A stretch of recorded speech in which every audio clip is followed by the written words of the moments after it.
الحمدللہ رب العالمین والصلاة والسلام علی حبیبہ محمد وآلہ وصحبہ اجمعین اما بعد فاعوذ باللہ من الشیطان الرجیم بسم اللہ الرحمن الرحیم الذی خلقنی فهو یہدین والذی هو یطعمنی ویسقین وإذا مرضت فهو یشفین اللهم سبحانك لا علم لنا إلا ما علمتنا إنك أنت العليم الحكيم مولاي صل وسلم دائما أبدا على حبيبك من زانت به السرور. معزز ناظرین کرام، السلام علیکم ورحمۃ اللہ وبرکاتہ. میں نے آپ کے سامنے سورہ شعراء سے مختصر سا حصہ تلاوت کرنے کی سعادت حاصل کی ہے. یہاں اس جگہ حضرت ابراہیم علیہ السلام جب اپنی قوم سے ارشاد فرما رہے ہیں، حقائق دعوت حق دے رہے ہیں، باہم گفتگو ہو رہی ہے، اس حال کو اللہ کریم نے بیان فرمایا ہے. اور خاص ان آیات کی کریمہ میں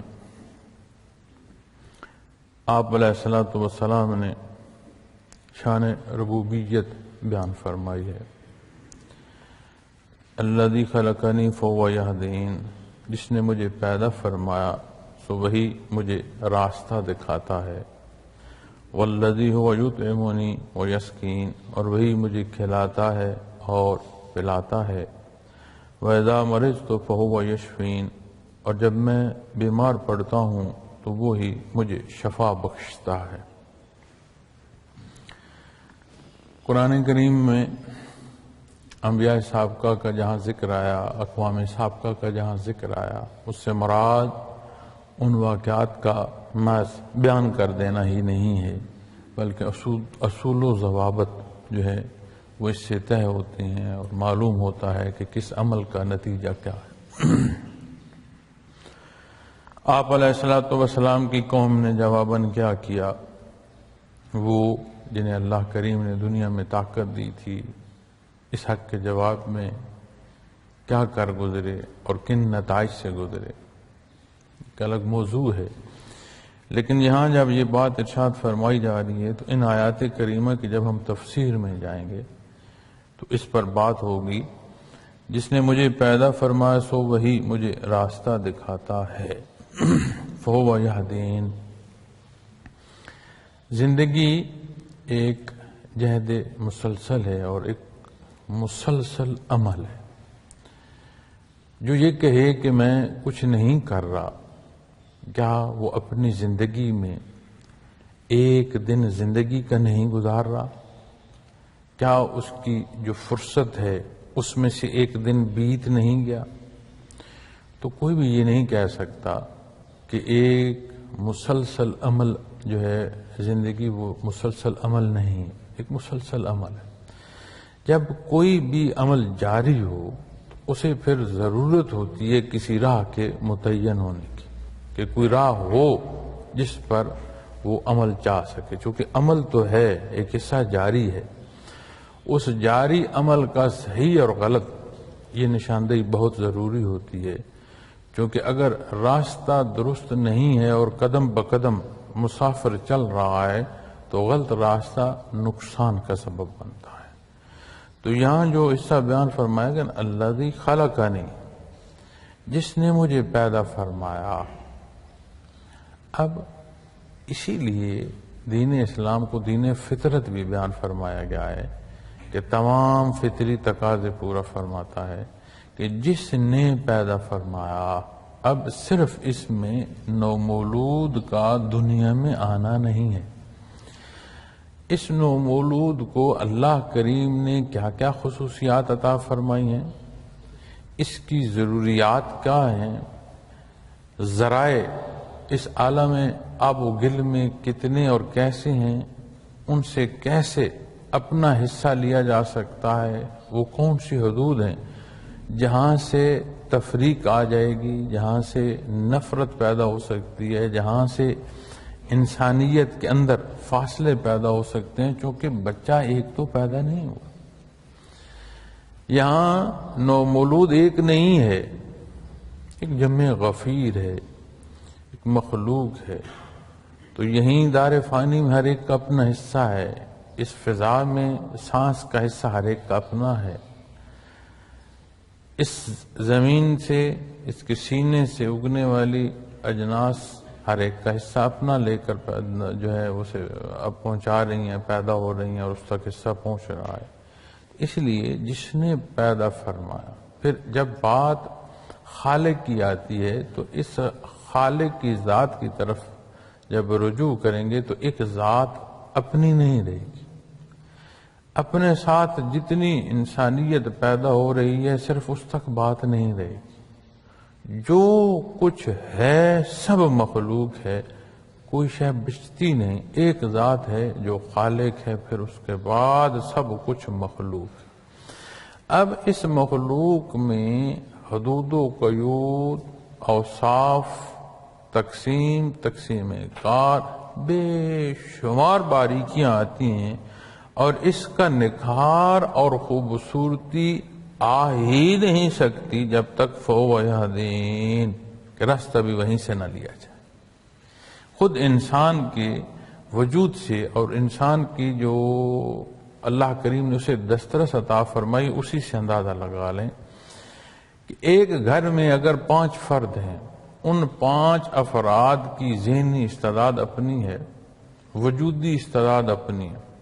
بھلے کسی ایک شے کو دیکھ رہے ہیں، دیکھنے کا نظام آنکھ ہے، لیکن اس دیکھنے پر جو نتیجہ اخذ کر رہا ہے اس کا دل یا اس کا وجود یا اس کا ذہن یا اس پر جو وہ سمجھ رہا ہے، ہر ایک کی استعداد اپنی ہے. ایک ہی گھر میں ایک کا وجود بہت توانا ہے، دوسرے کا نحیف ہے. ایک کی نظر بہت تیز ہے، دوسرے کی نظر کمزور ہے. ایک بہت اعلیٰ گفتگو کر سکتا ہے، ایک کلام ہی نہیں کر سکتا. تو یہ امتزاج ہے زندگی میں، اور جب یہ ساری استعداد آپس میں مختلف ہے تو یہ ممکن ہی نہیں ہے کہ مخلوق میں سے کوئی نظام حیات ترتیب دے اور وہ ترتیب جو ہے وہ اعلیٰ ہو. یہ ممکن ہی نہیں. تو انسانی حیات خود اس بات پر شہادت دیتی ہے کہ جس نے پیدا فرمایا نظام حیات بھی وہی ذات دے تو زندگی جو ہے وہ سہل ہوگی اور اس میں ایک ٹھہراؤ اور ایک روانی آئے گی. تو یہاں اظہار ہے، فرمایا جس نے مجھے پیدا فرمایا فَهُوَ يَهْدِينِ، تو وہی مجھے راستہ دکھاتا ہے. معزز سامعین کرام، عموماً جب بات راستے کی آتی ہے تو صرف جو سفر ہے اسے ہی دیکھا جاتا ہے. زندگی جیسے میں نے عرض کیا کہ خود ایک سفر ہے. اب اس راستے میں صرف یہ نہیں ہے کہ ہم گلی چوراہوں اور چوکوں کی بات کریں، ایک ایک عمل اس بات کے تحت آ جاتا ہے. پھر ایک ایک عمل سے جب مزید باریکی میں جائیں گے تو ایک ایک سوچ اس کے تحت آ جاتی ہے. اسی لیے تو نیک اور سہل نیت کا دین اسلام حکم ارشاد فرماتا ہے، چونکہ وہ محرک ہوتی ہے کسی بھی عمل تک پہنچنے میں. اور جیسی محرک نیت ہے عمل ایسا ہوگا، پھر جیسا عمل ہوگا ایسے نتائج پیدا ہوں گے. پھر زندگی کا نظام اگر آپ غور فرمائیں تو یہ سارا نظام ایک انٹر لنکڈ ہے. اگر کہیں ہوا کا جھونکا چلا ہے تو کسی جگہ پہنچا ہے تو اس فضا میں اس ہوا کی جگہ تھی تو وہ پہنچا. پھر جگہ سے وہ جس جگہ سے وہ ہوا کا جھونکا چلا، کوئی ہوا کا جھونکا یا کوئی ہوا ایسی تھی جس نے اس کی جگہ لی. تو یہ ایک نظام حیات مربوط ہے، ایک پورا نظام ہے.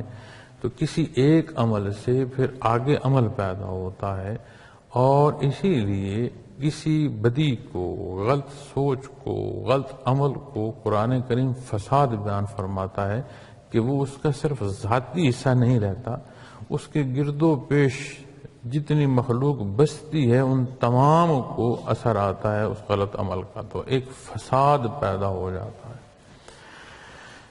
تو جب آپ راہ حق اختیار کرتے ہیں تو تمام جو تخلیقی پہلوؤں میں ضروریات ہوں، خواہشات ہوں، عمل ہو یا نتائج ہو، جب وہ عمل صالح اور اصول دین کے تحت آتے ہیں تو ایک ربط پیدا ہوتا ہے، ایک زندگی میں تسلسل پیدا ہوتا ہے، ایک نکھار اور ایک روانی پیدا ہوتی ہے۔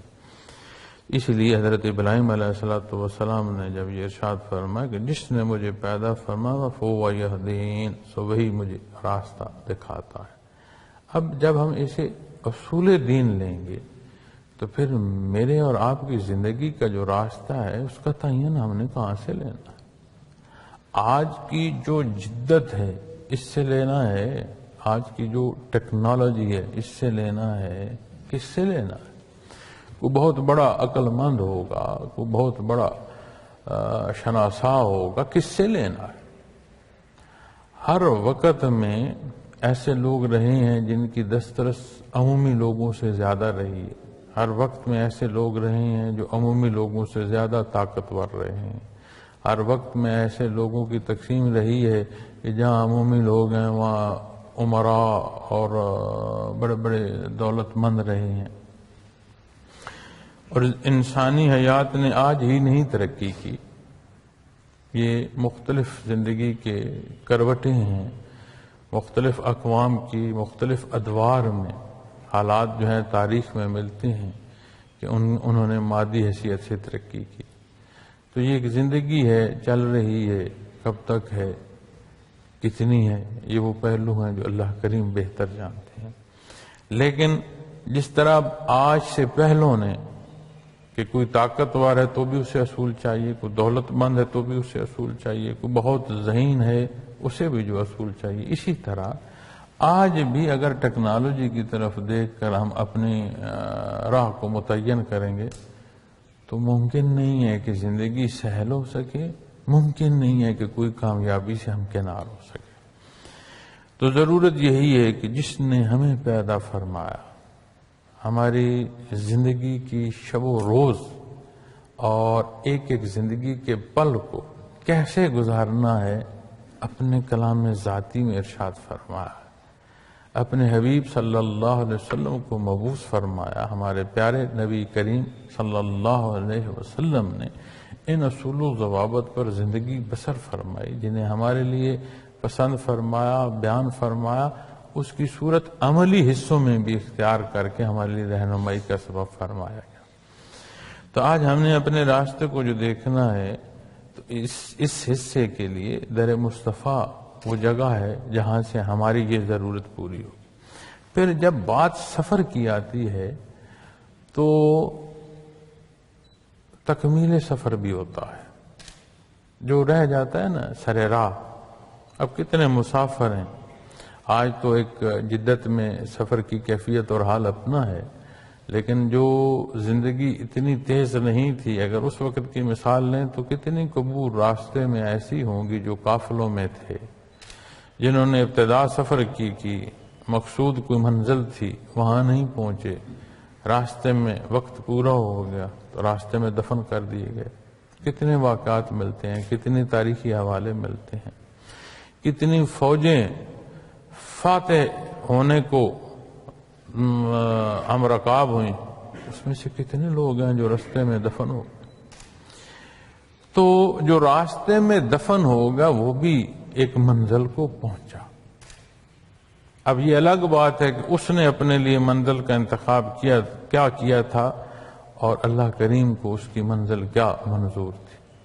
تو جب بات مسافر کی آئے گی تو ظاہری بات ہے بحث سفر پر ہوگی، اور جب بحث سفر پر ہوگی تو بات منزل تک آئے گی۔ تو جب ہم اپنے آپ کو دیکھیں گے تو معزز سامعین کرام، ہمارا سوچنا کیا ہے اور ہمارا گرد و پیش کیا ہے اور ہوتا کیا ہے، اسے اپنی سوچوں اور اپنے گرد و پیش کے ہونے والے واقعات سے اگر حضرت انسان نہیں سمجھ رہا یا نہیں دیکھ رہا تو پھر اس مکلف زندگی میں اور آپ ہم کر کیا رہے ہیں؟ وَالَّذِي هُوَ يُطْعِمُنِي وَيَسْقِينِ، اور وہی مجھے کھلاتا ہے اور پلاتا ہے۔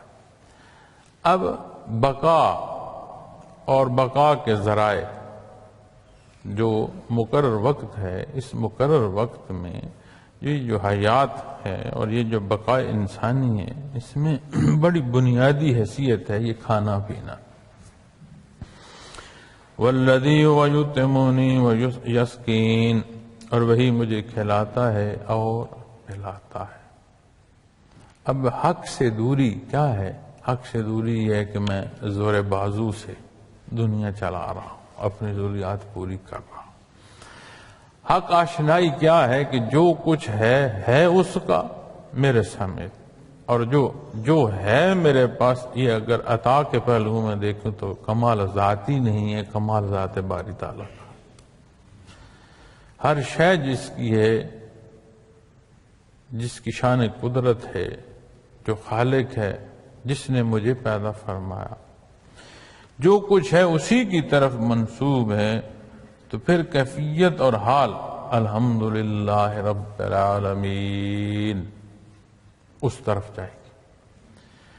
اور اگر وہ صورت نہیں ہوگی تو پھر ایک فرعونیت پیدا ہوگی، ایک انا پیدا ہوگی، ایک کبر کی کیفیت پیدا ہوگی۔ اب ہر دو صورت میں اپنا اختیار نہیں ہے۔ یہی حضرت ابراہیم علیہ السلام اور انبیاء علیہ السلام کے جب آپ واقعات پڑھتے ہیں تو وہ گفتگو بھی ملتی ہے کہ جہاں دعوت حق دی گئی اور جواب اور سوال ہوئے، اور ان سوال و جواب کو قرآن کریم بیان فرماتا ہے، تو فرمایا یہاں ایک جگہ میں کہ اللہ رب العالمین کا ذکر کیا، جو پیدا کرتا ہے اور مارتا ہے۔ تو بادشاہ کہنے لگا میں بھی تو آیات اور موت دے سکتا ہوں۔ اس سے مراد یہ تھی کہ کسی کو زندگی بخش دینا، کہ تمہیں میں ایسا موت نہیں دیتا، یہ حیات دینا ہے، اور کسی کا سر اڑاڑ دینا یہ موت۔ تو آپ علیہ السلام نے فرمایا میرا اللہ اور میرا رب تو وہ ہے جو مشرق سے سورج کو چڑھاتا ہے اور مغرب میں غروب کرتا ہے۔ اگر تو بھی اسی قوت کا حامل ہے تو اس کو الٹا کر دے، مغرب سے تیرے کہنے پہ سورج چڑھے اور مشرق میں غروب ہو جائے، تو ایسا تو نہیں ہو سکتا۔ تو وہ جو حقیقت سے پردہ پوشی کرتے ہوئے اور اپنی ذات میں کھو جانا اور کبر میں کھو جانا، وہ تبھی ہے جب بندہ حق سے دور ہوتا ہے۔ اور جب حق پر ہوتا ہے تو کیفیت شکر گزاری کی ہوتی ہے، اللہ کا شکر ادا کرتا ہے۔ اور جب اللہ کے شکر کی بات آئے گی، دیکھیں نا یہ بنیاد ہے، والذی هو یطعمنی ویسقین، اور وہی مجھے کھلاتا ہے اور پلاتا ہے۔ بنیادی ضرورت پر بات ہو رہی ہے، کس کی طرف سے؟ اللہ کی طرف سے۔ اب زمین اس کی، بارش اس کی، جو جنس پیدا ہو رہی ہے اس کے سارا نظام اس کے حکم سے، اس کے کرم اور اس کے احسان سے۔ آپ دیکھیے اپنی زندگی میں کتنے لوگ ہیں، ہم دنیا کے مختلف خطوں کا اگر جائزہ لیں تو کہیں لوگ چاول کھاتے ہیں تو کہیں گندم کھاتے ہیں، اسی طرح باقی جو دنیا اس میں بھی مختلف حصوں میں مختلف انداز ہیں خوراک۔ ایسا نہیں ہوتا ہم جو گندم کھانے والے ہیں ہم سارے جہان کی خوراک کو دیکھ لیں اور اس میں سے نوالا لے لیں، لیکن جب تک گندم نہ کھائیں تو ہم کہتے ہیں کہ جی میں نے تو کھانا نہیں کھایا۔ یہی حال اور صورت چاول کھانے والوں کے ساتھ بھی ہوتی ہے۔ تو کتنے ایسے موقع پیدا ہوتے ہیں اور کتنے لوگ ایسے ملتے ہیں جو ہر شے کھا سکتے ہیں، ایک لقمہ گندم کا نہیں لے سکتے، اس کا حصہ بند کر دیا۔ گندم تو نہیں کہ بند ہو گئی، گندم ہے وہ نہیں کھا سکتے۔ تو سب کچھ کا ہونا ہی نہیں، اس ہونے کو کھانے تک کا پہنچنا اور اس کھانے کو وجود کے لیے بہتر نتائج تک پہنچنا، ایک ایک شے اس کے دستے قدرت میں ہے۔ تو جب ہر شے اس کی طرف منسوب ہو جائے پھر بڑی آسانی ہو جاتی ہے، اس لیے کہ میرا تو ہے کچھ نہیں، جو کچھ ہے اس کا ہے، تو جس کا ہے پھر اس کے حکم کے مطابق چلے۔ پھر جب اس کے حکم کے مطابق چلے گا تو پھر کیا حساب آسان نہیں ہو جائے گا؟ جیسے قیامت کے واقعات میں ملتا ہے کہ کوئی ایسے مخلوق ہو گیا، حدیث شریف میں ملتا ہے کہ اللہ کے ایسے لوگ ہوں گے جن کے وجود پھٹے ہوں گے۔ شہداء کے حوالے سے بات ملتی ہے، وہ جب اٹھیں گے اور جنت کو چل پڑیں گے تو دربان روکے گا کہ ابھی تو حساب کتاب ہونا ہے، تو اللہ کے حضور عرض کریں گے کہ بار لا تو نے دنیا عطا فرمائی، مفہوم عالی عرض کر رہا ہوں کہ تو نے دنیا عطا فرمائی وہ تیرے نام پر دے، تو انہیں وجود عطا فرما دے، بار اللہ تیرے نام پر اسے بھی لوٹا دے۔ ہمارے پاس ہے کیا، ہم نے رکھا کیا ہے جس کا یہ فرشتہ حساب کہتا ہے؟ کیسے اللہ کے برگزیدہ ہستیاں ہیں جنہیں یہ کیفیت اور یہ صورت نصیب ہو اور یہ حال نصیب ہو کہ وہ یہ بات اور یہ باریکی سمجھ جائیں کہ ہمارا تو ہے کچھ نہیں، جو کچھ ہے اس کا ہے، جس کا ہے پھر اس کے حکم پر لوٹا دے، پھر اس میں کون سی بات؟ تو یہ وہ کیفیت اور باریکی ہے جسے عمومی طور پر سمجھا نہیں جا سکتا۔ کہنے میں کہا ہی جائے یہ بات، جیسے میں ابھی کہہ رہا ہوں، تو شاید کیفیات کے شعبے کا بندہ نہ ہو تو وہ کہے کہ پتہ نہیں یہ بھائی صاحب کیا کہہ رہے ہیں، لیکن اگر کیفیات کے شعبے کا بندہ ہوگا اور اس عمل یہ جو کیفیات محمد رسول اللہ صلی اللہ علیہ وسلم کا بحر ہے، اس سے کوئی ذرا کسی کو نصیب ہوگا تو پھر وہ کہے گا، اس بات کو سمجھے گا، اس کی باریکی کو۔ تو آئیں ہم بھی اپنی زندگی کی اس بحر میں اپنے حصے کا وقت پورا کر رہے ہیں۔ ہمارے پاس بھی یہ کیفیت اور حال ہے کہ ہم یہاں غلط فہمی کو اپنی راہ کا انتخاب اور منزل چنتے ہیں، یا اس حق کو سمجھتے ہیں کہ جو کچھ ہے اس کا، تو پھر اس سارے عمل میں ویسے زندگی کیوں نہ بسر کی جائے جیسے اللہ کریم نے پسند فرمائی ہے۔ تو بنیادی ضروریات فرما رہے اللہ کریم کہ اس کی طرف سے پوری ہوتی ہیں۔ اب یہاں ارشاد حضرت ابراہیم علیہ السلام فرما رہے ہیں، تو وہی الفاظ قرآن کریم بیان فرما رہا ہے۔ اب انہی الفاظ کو جب قرآن کریم بیان فرما رہا ہے تو قرآن کریم کلام ذات باری تعالیٰ ہے، کلام ذاتی ہے، کلام ذاتی میں ان الفاظ کو اللہ کریم نے پسند فرمایا۔ وَإِذَا مَرِضْتُ فَهُوَ يَشْفِينِ، اور جب میں بیمار پڑتا ہوں تو وہی مجھے شفا بخشتا ہے۔ بات اعتقاد کی ہے، ایمان اور ایمان کی مضبوطی کی ہے کہ یہ بات سمجھ آ جائے کہ جب میں بیمار پڑتا ہوں تو وہی مجھے شفا بخشتا ہے۔ بیماری، ذات، شفا، تینوں پہلو اسی کے اور اسی کی قدرت ہے۔ ان تینوں پہلوؤں پر مالک بھی وہی ہے اور قدرت رکھتا ہے۔ وَإِذَا مَرِضْتُ فَهُوَ يَشْفِينِ، اور جب میں بیمار پڑتا ہوں تو وہی مجھے شفا بخشتا ہے۔ اب میں اپنے گلی کوچوں کو دیکھوں تو میں آپ کی طرف بھاگ رہا ہوں، آپ میری طرف بھاگ رہے ہیں۔ رسول دنیا کا جو سبب ہے اس تک تو رہتے تو خیر ہے، اب سبب سے آگے ہم جا رہے ہیں۔ پوری قوت سے دوڑ رہی ہے مخلوق کہ کوئی بچا لے۔ یہاں ایک ہی ذات ہے جو اللہ جل شانہ کی ہے، اور کون ہے در، جو مالک کل کائنات ہے، زمین و آسمان کا بادشاہ ہے، حقیقی بادشاہی ہے جس کی۔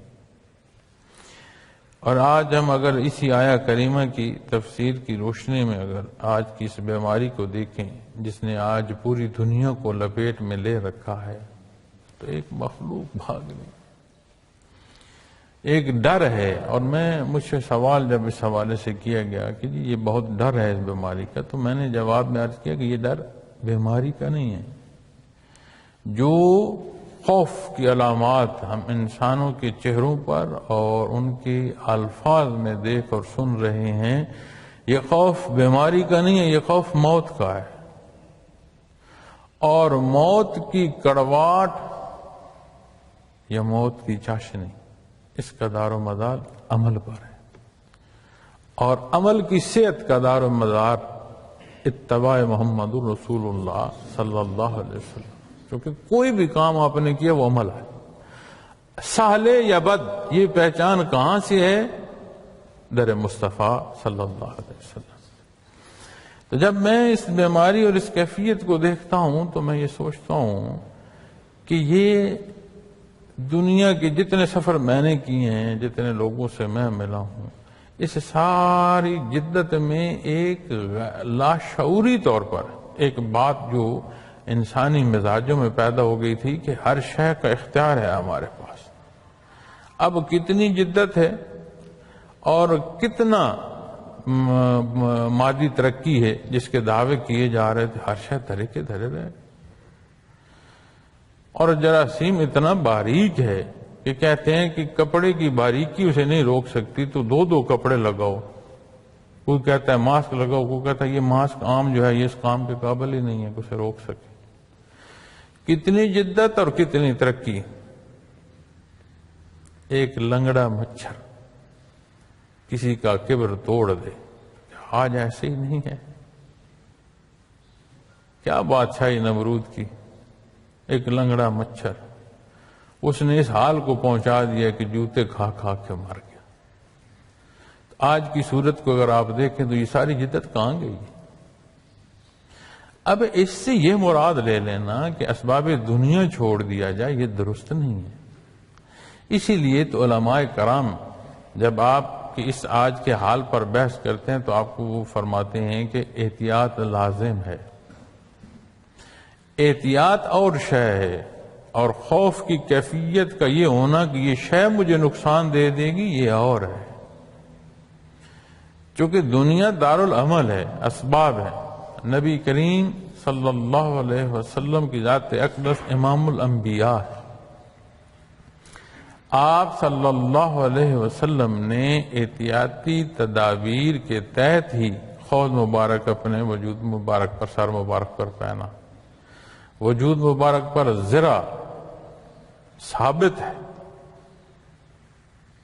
اسی طرح آپ نے حکم فرمایا کہ جہاں وباء امراض پھیل جائیں وہاں کی احتیاط کا آپ نے فرمایا. اسی بات کو لے کر خلفائے راشدین کے زمانے مبارک میں جو باتیں اور جو معاملات پیش ہے ان کے تحت اعمال ملتے ہیں. احتیاط اور ہے، اسے کل سمجھ لینا بات اور ہے. یہ تو وہ حصوں میں آتی ہے نا، وَإِذَا مَرِضْتُ فَهُوَ يَشْفِينِ، اور جب میں بیمار پڑتا ہوں تو یعنی یہ بیماری بھی اس کی طرف سے ہے، اور جو ذات جس پر بیماری وارد ہوئی یہ بھی اسی کی ہے. فَهُوَ يَشْفِينِ، تو وہی مجھے شفا بخشتا ہے، تو نتیجہ بھی اسی کے دستے قدرت میں ہے.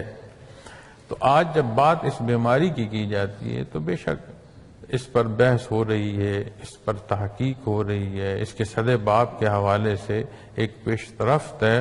اور کوئی کسی کے لیے نہیں، ہر ملک اپنے لیے لگا ہوا ہے. ایک جستجو ہے کہ اپنا تحفظ کیسے کیا جائے.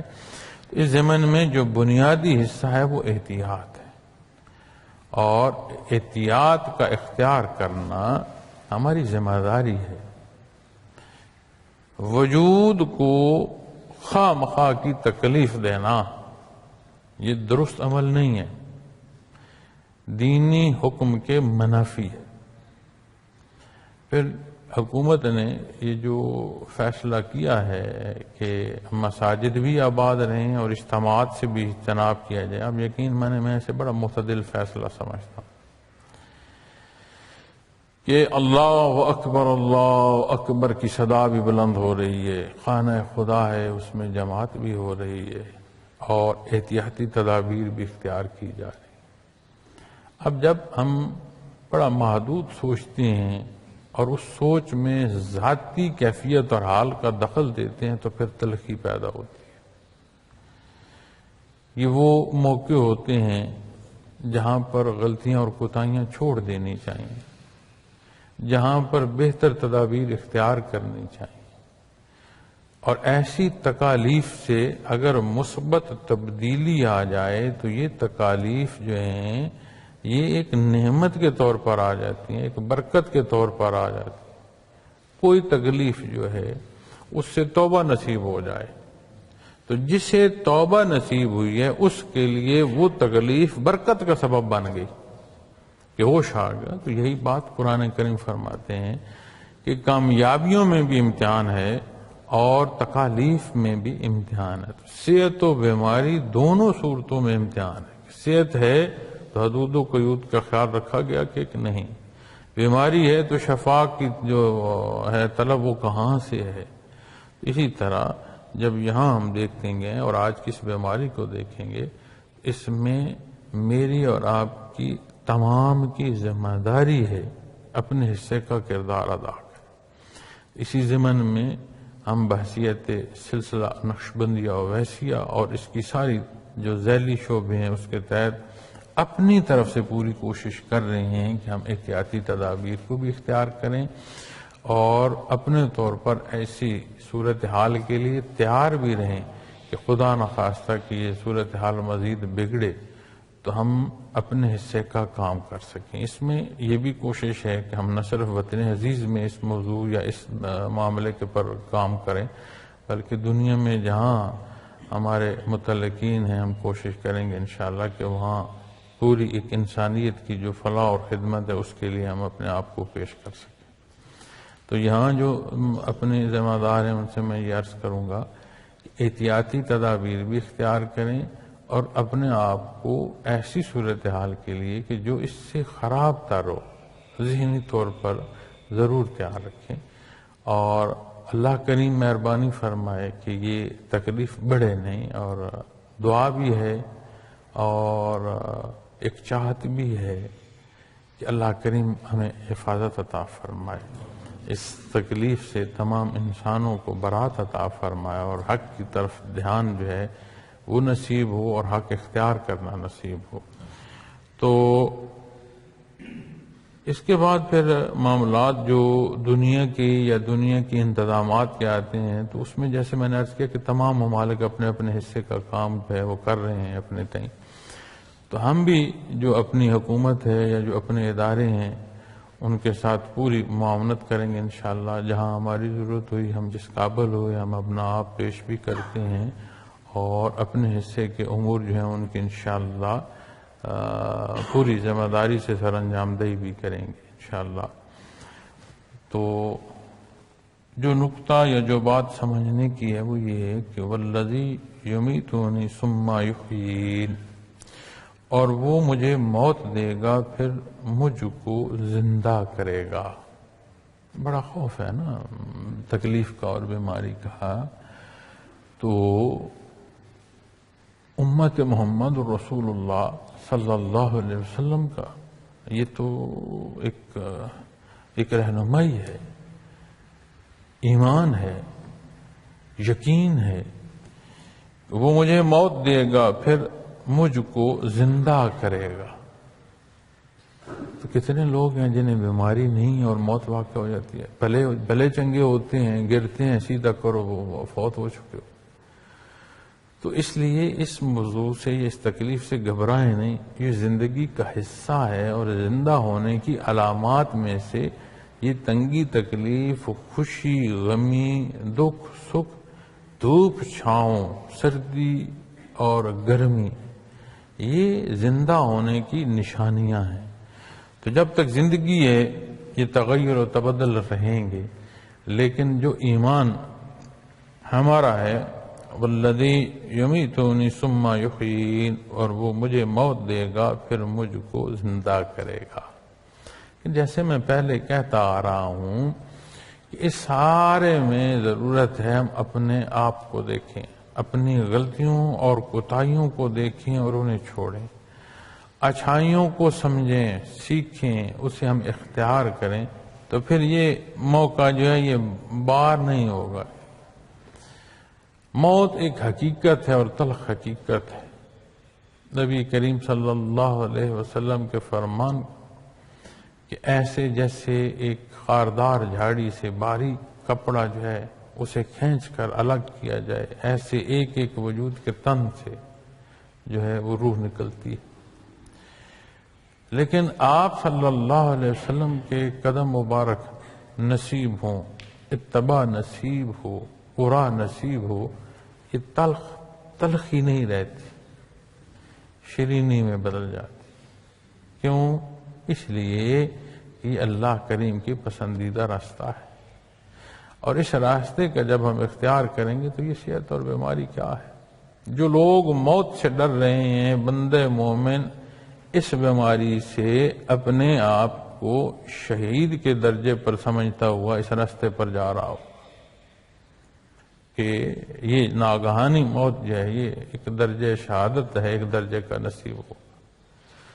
اس لیے خوبصورت جئیں، اس جینے میں ایک خوبصورتی ہو، اور وہ ممکن نہیں ہے کہ دین اسلام کے بغیر پیدا ہو سکے۔ والذی اطمع ان یغفر لی خطیئاتی یوم الدین، اور وہ جس سے میں امید رکھتا ہوں کہ قیامت کے دن میری خطاؤں کو معاف فرمائے گا۔ یہ سارا عمل ویسے ہی نہیں چل رہا، نتیجہ ہوگا۔ اعمال ہیں تو نتائج ہوں گے، منزل ہے تو پھر حساب کتاب بھی ہوگا، اور جب بات حساب کتاب کی آئے گی تو یہ کیفیت اور حال ہے اپنا کچھ نہیں، نہ ذات اپنی، اور عمل ایسے اور سوچ ایسی اختیار کرنی کہ میں مالک کل کائنات ہوں، تو پھر اس کیفیت کے ساتھ وہاں جو حساب ہوگا وہ کیسا ہوگا۔ اور یہاں سے اگر مسافر اپنی گٹھڑی وہ لے جو دین اسلام بیان فرماتا ہے تو راستہ بھی آسان ہے، اور تلخ حقیقت جو ہے وہ شیرینی میں بسر ہوگی، اور روز محشر جو ہے سکھ اور سکون نصیب ہوگا، حساب کتاب ہوگا۔ اس لیے ضروری ہے کہ جو کچھ اس نے مجھے عطا فرمایا ہے اس کو میں اس کے حکم کے مطابق گزارنے کی اپنی جسارت کروں۔ میرا کوئی عمل اس قابل نہیں ہو سکتا جو اللہ کی شان ہے، میرا کوئی عمل اس درجے کا نہیں ہو سکتا کہ مجھے بخشش کو پہنچا دے۔ ہر شے اس کے کرم اور احسان سے ہے۔ میرے اور آپ کے پاس اختیار کیا ہے؟ نیت ہے، ہم نے کس راہ کا انتخاب کرنا ہے۔ اور انسانی زندگی میں محبت جو ہے یہ بڑا بنیادی حیثیت رکھتی ہے۔ یہ جو بات عشق کی آتی ہے نا جی، اور عاشقوں کی جاتی ہے، یہ ایسے دھول ہے، ایسے غلط فہمیاں ہیں۔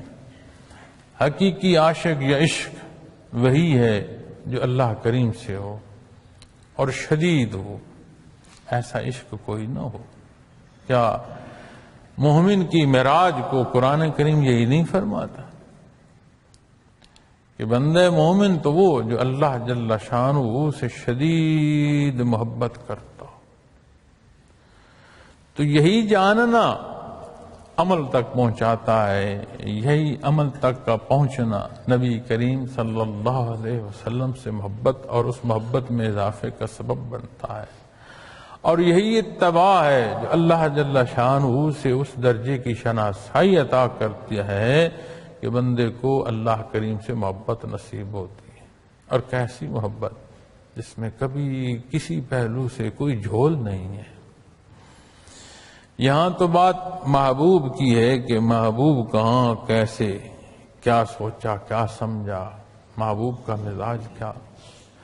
وہ تو کریم ہے، رحیم ہے، جسے کوئی نہ آغوش میں لے وہ اسے لے لیتا ہے۔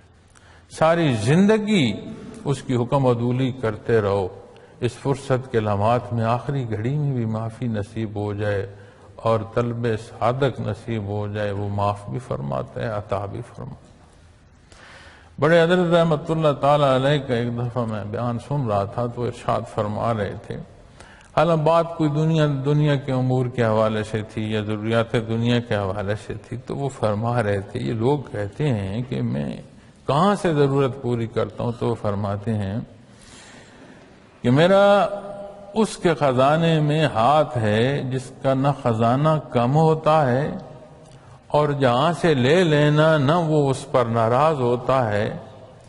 میرا تو اس کے خزانے میں ہاتھ ہے میاں۔ اب یہ بات تمہاری سمجھ میں نہیں ہے، تو وہ تو ایسا کریم ہے کہ ضروریات دنیا کو بھی پورا فرماتا ہے۔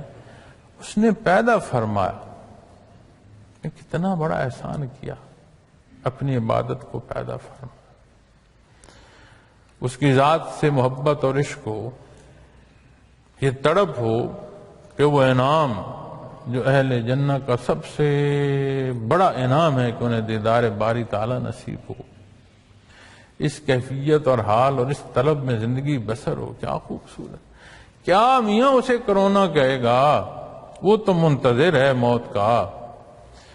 یہ زندگی لمبی ہو، عمل نصیب ہو، چونکہ یہی دار العمل ہے، اختتام بالخیر ہو، اس کے حضور حاضری ہو، دیدار نصیب۔ کتنی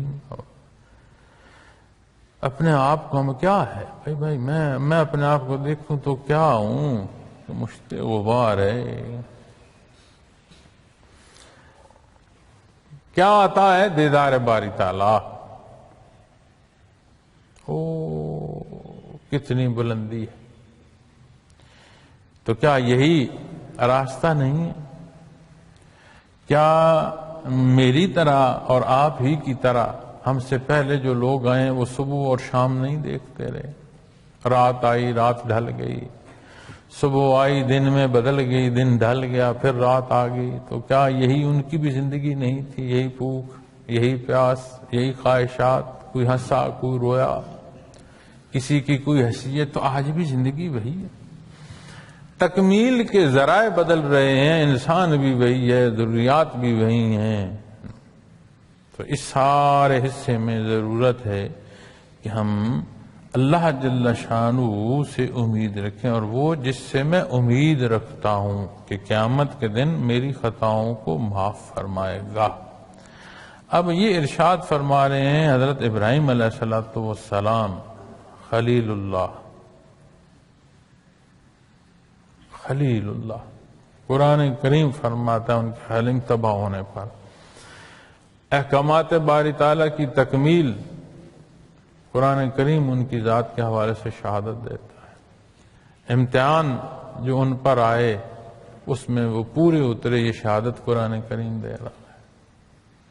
معصوم عن الخطا، کیا فرما رہے ہیں؟ والذی اطمع ان یغفر لی خطیئاتی یوم الدین. میں اور آپ کیا کہتے ہیں؟ ہم جب بات کرتے ہیں تو ہماری بات میں دیکھیں کوئی وہ پہلو نیک نہیں ہو سکتا جس بات کے انداز میں کبر ہو، بڑھائی ہو. کل پرسوں کسی کی مجھے ای میل تھی، وہ صاحبی ای میل لکھتا ہے، میرا دل کرتا ہے کہ میں اس بیماری کی صورت میں ایک دفعہ اپنے دل کی طرف خیال کروں، پھر ہو کی چوٹ آسمان کو جا کروں. میں نے لکھا تم ہو کون؟ مقصد میرا یہ تھا کہ تمہاری کیا حیثیت ہے. پھر میں نے اسے کاٹ اس لیے دیا کہ میری کیا حیثیت ہے، کہ میں کسی کو کہوں تمہاری کیا حیثیت ہے تو میری اپنی کیا حیثیت ہے. تو پھر میں نے سادہ سی بات لکھی، اللہ کا ذکر کرو اور اس سے مدد طلب کرو. اب جب ہم اپنے کمال کو دیکھیں گے کہ میں یہ ہوں تو پھر میاں میں کیا ہے، ذرا سا بوجھ پڑتا ہے تو پھر دیکھیں نا، مخلوق کی حالات دیکھ لیں، لوگوں کی گفتگو دیکھ لیں، لوگوں کا انداز دیکھ لیں، لوگوں کے بیان دیکھ لیں، لوگوں کی تحریریں دیکھ لیں. حالانکہ جس بیماری پر ہم بڑے پریشان ہیں، غالباً حضرت مولانا اشرف علی تھانوی رحمۃ اللہ تعالیٰ علیہ نے اس پر تحقیق فرمائی تھی، اور آپ کی اس تحقیق میں اسے نمونیا کی ایک بگڑی ہوئی قسم بھی فرمایا گیا تھا. اور جب ہم اپنے آپ کو اور ان حالات کو دیکھتے ہیں معزز سامعین کرام، تو وہ اولو العزم ہستی کیا فرما رہی ہے؟ امید رکھ رہے، فیصلہ نہیں کر رہے. ہم فیصلے کی بات کرتے ہیں، اس کا مطلب ہے کہ اس درجے کی ناآشنائی ہے، اس درجے کی جہالت ہے کہ میں اور آپ فیصلے کر رہے ہوتے. اب میں پیچھے دیکھ رہا تھا ٹیلی ویژن پر، یا کسی اس پر کلپ میں نے غالباً دیکھا، مجھے یاد نہیں، ایک ہماری بچی کہہ رہی تھی کہ اللہ کریم نے تو اصول بنائے ہیں کہ کیا غلط ہے اور کیا صحیح ہے. اب یہاں کیا کوئی اللہ کریم ہے جو وہ آ کر اس کو نافذ کریں گے؟ تو اس لیے ہماری ضرورت ہے. اب میں سوچ رہا تھا کہ اب اس کی دینی علم کی کیفیت اور حال دیکھیں، صدقے اس کے والدین کے جنہوں نے اس کی تربیت میں یہ کمال کیا کہ یہ بچی کہہ رہی ہے اللہ تو نہیں نہ کر سکتے، یہاں کو اللہ ہیں جو کریں گے، انہوں نے تو بتا دیا. اس کو کوئی ایمان کے وہ پہلوؤں سے آشنائی نہیں ہے. اور میں یہ سمجھتا ہوں کہ نبی کریم صلی اللہ علیہ وسلم کی ذات اقدس سے آشنائی نہیں ہے. اگر آپ کے در سے آشنائی ہوتی تو یہ فکرہ نہ بولتی. چلو وہ بات تو سمجھ آ گئی کہ اس بات پر کہ وہ اس شعبے سے نہیں، دینی شعبے سے دوری تھی، جدت میں آ گئی، اس نے یہ بات کی. بہت عالم فاضل اور دینی شعبے سے متعلقہ بندے کی میں دعا سن رہا تھا. وہ دعا کر رہا تھا، آ جا میرے اللہ، اے اللہ تو آ جا اور ہماری مدد کر. حاضر ناظر کا ایمان کیا ہے تمہارا؟ شان قدرت کو کیسے بیان کر رہے ہو مولانا؟ تو جب ہم اپنے آپ کو دیکھیں گے تو ہمیں ضرورت اس بات کی ہے کہ ہم اپنی کمزوری کو سمجھیں. حضرت ابراہیم علیہ السلام فرما رہے ہیں، امید رکھ رہے ہیں اللہ کی رحمت سے کہ قیامت کے دن میری خطاؤں کو معاف فرمائے گا. معصوم عن الخطا.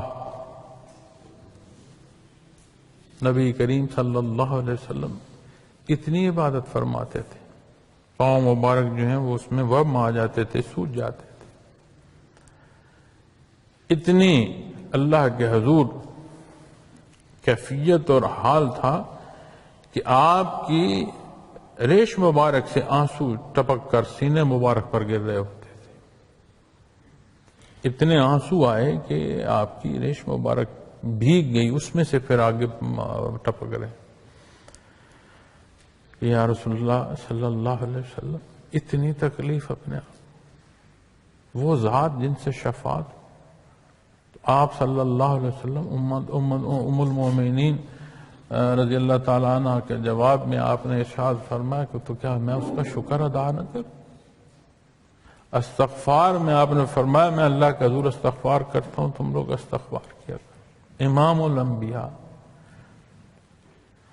تو جب ہم یہ نہیں محسوس کر سکے سارے دینی علم کے ساتھ کہ اس کی ذات ہر لمحے ہر لحظے ہر جگہ موجود ہے، قادر مطلق ہے، حلیم اور قادر مطلق ہے، ہر شے اس کے دستے قدرت میں، تو پھر ہماری زبان یہ کہتی ہے کہ اے اللہ تو آ اور ہماری مدد کر.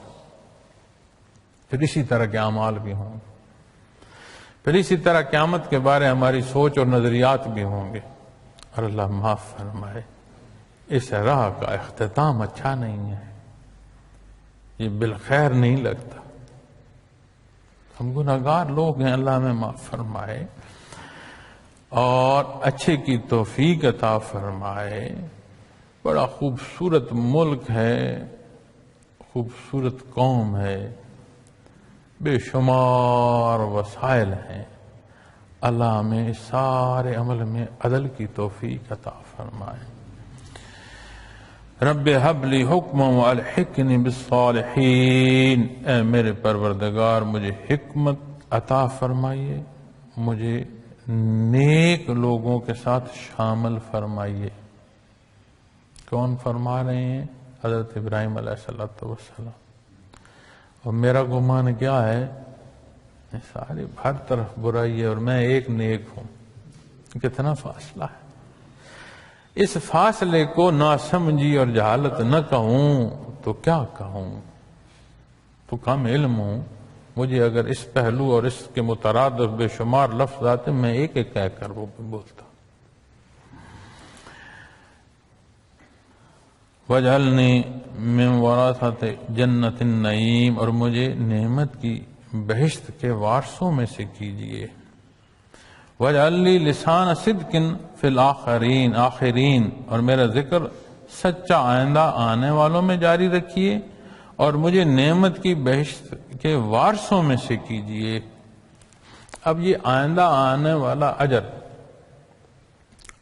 وہ عمل صالح جسے ایک کیفیت اور حال ایسا نصیب ہو جس میں سب سے خوبصورت پہلو جو ہے کہ وہ عمل جو مسلسل ہم چلے بھی جائیں تو نیکی کا وہ عمل جو پیچھے مسلسل جاری رہے. صدقہ جاریہ، بہترین اولاد. اور حضرت ابراہیم علیہ السلام کی یہ دعا ہے، اور میرا ذکر سچا آئندہ آنے والوں میں جاری رکھیے. اور اس رب کائنات نے ایسا قبول فرمایا. ہر کوئی کتنا ذکر کر رہا ہے، تلاوت کرتا ہے، آپ علیہ السلام کا ذکر آتا ہے، اس کے حضور سربہ سجود ہونے جاتا ہے تو آپ علیہ السلام کا ذکر آ رہا ہے. اللہ کریم نے ایسا ذکر جاری فرمایا، آپ کا ایسا تذکرہ ہو رہا ہے جس میں تعریف بھی ہے، جس میں دعا بھی ہے، جس میں ادب بھی ہے، جس میں لحاظ بھی ہے، اور دنیا میں ہم اپنی آرا کو پورا زور لگاتے ہیں اور کسی کا کچھ نہیں بچتا. وہ کہتے ہیں نا پنجابی میں، ککھ نہیں رہا، کسی کا کچھ نہیں رہتا. اس کے حضور سربہ سجود اور وہ سجدہ پر خلوص بقائے دنیا تک، دنیا میں بھی نام کا سبب ہو جاتا ہے. اور جب یہ فرماتے ہیں اور مجھے نعمت کی بہشت کے وارثوں میں سے کیجیے. حضرت رحمۃ اللہ تعالی علیہ جب اس آیہ کریمہ پر بحث فرماتے ہیں، تھوڑی سی فرماتے ہیں، وہ فرماتے ہیں وارث وراثت کے لیے محنت نہیں ہوتی. بڑی خوبصورت بات فرمائی، بڑی باریکی انہوں نے یہاں بیان فرمائی. وارث وراثت کوئی اس میں محنت نہیں ہے کہ جو وارث ہے، والد فوت ہوا، جو کچھ اس کا تھا اس کی اولاد کو وراثت میں ملا. وراثت کے لیے وارث نے کیا کیا؟ کچھ نہیں کیا.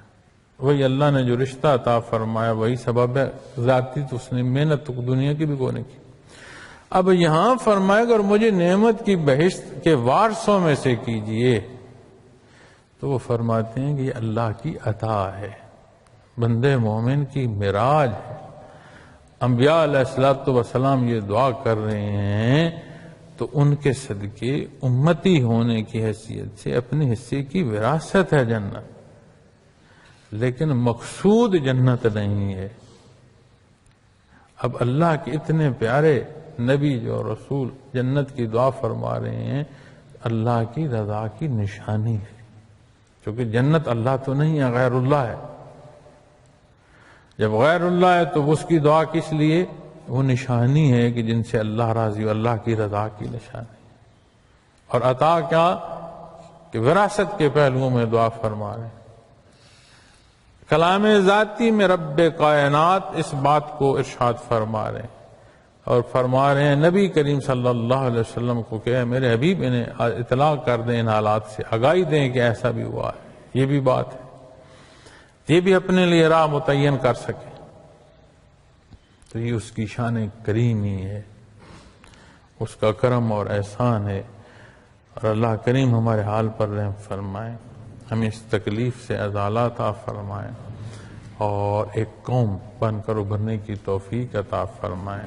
عمل صالح عطا فرمائے تاکہ ہمارے جو اوپر سوار ایک بدبختی ہے وہ بھی ہم سے اترے. چونکہ نتیجہ جو ہوتا ہے وہ عمل سے آتا ہے، اور جب آپ عمل غلط کرتے ہیں تو نتائج میں جو بھگت رہے ہوتے ہیں وہ ایک سواری ہے، سوار ہے. ہم سواری ہو چکے اور بے عدلی ہم پر سوار ہو چکی، تو اس کو عدل کے پہلوؤں سے آشنائی بھی تب ہی ملے گی جب ہمارے اعمال صالح ہوں. پھر ایک اور اصول آخر میں عرض کرتے ہوئے اجازت چاہوں گا، چونکہ حضرت ابراہیم علیہ السلام کے حوالے سے آیات تھیں اور آپ کے تذکرہ مبارک میں بات ہو رہی تھی. تو جب آگ جلائی گئی اور اتنی آگ جلائی گئی کہ آپ علیہ السلام کو اٹھا کر پھینکنا محال ہو گیا، آپ کو آگ میں ڈالا گیا تو آگ کے الو ہی الو تھے. یا نار کونی بردم و سلاما علی ابراہیم. آگ کو بھی ٹھنڈک کا ایسا حکم جس کی ٹھنڈک بھی تنگی نہ دے. حالات جیسے بھی ہوں، اتباع محمد رسول اللہ صلی اللہ علیہ وسلم وہ علاج ہے. اس شدت میں زندگی میں ٹھہراؤ آ جائے گا. اللہ کریم میرا اور آپ کا حامی و ناصر ہو. آخر دعوانا الحمدللہ.